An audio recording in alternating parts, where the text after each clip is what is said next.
There's one thing that I realized a long time ago, and still holds true to this day, is that in order for me to continue to become the type of person I want to become and to reach the areas of my life that I want to reach, that there's certain people that I cannot associate with.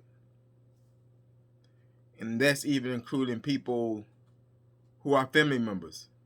And I'm sure many of you have found it to be the same case. There are certain family members that are just too toxic for you. You love them from a distance, right? You still care for them, but you gotta leave them alone. I remember when I first got out of recovery from drugs and alcohol, a 9-month intense treatment program. And one of the things that I did is that the person I used to be out in the streets with, which was my brother, my older brother, I caught it with him. I met him downtown Dallas, outside the public library. And I told him I wasn't going to spend a lot of time around him telling this either. But I told him real short, I cannot be around you, man. I cannot hang around you. I said, when you get your life together, I'll be there for you. And I walked off. And I remember clear as day. I remember the last thing I seen was him looking at me with a puzzled look on his face and a look of shock. I had just hit him with a reality check, people. Well, sometime later, he notified me that he himself had entered a drug treatment program. He had started getting his life together. Sometimes you gotta be the one who takes the lead. Even though I was a younger brother, in that area, I had to take the lead, and he followed.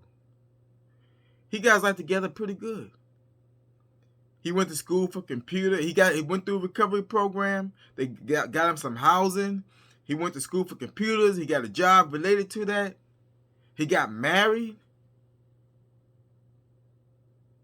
but he got cocky. Yeah, he got cocky, man.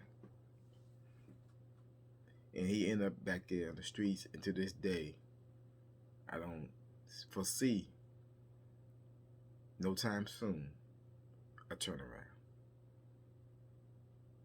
But I was able to, by the words I spoke to him outside that public library, I was able to motivate and move him enough to do changes in his life. But one thing that it teaches me is that, because it didn't last, right? One thing that it teaches me is that in my recovery from drugs and alcohol, I got to stay humble. I got to stay grounded in what works for me. Because what works for me might work for you. And what works for you might not work for me. And recently here, we had some deaths in the family. Mother, father passed, sickness, old age. And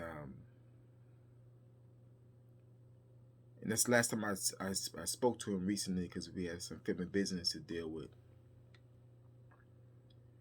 And I just realized it's a pitiful state to be in. I never want to even come close to being that way I used to be. Like I used to be the same way. So my message is clear. Man, if you or you know someone close to you, friend, family member, husband, wife, daughter, son, grandmother, grandfather, whatever, who is addicted to a life of drugs and alcohol, and they just can't seem to stop, just keep that small glimmer of light burning for them. That there is still hope, but they gotta want it. You can't drag them to it. They gotta want it. All right, folks. That's a little tad bit.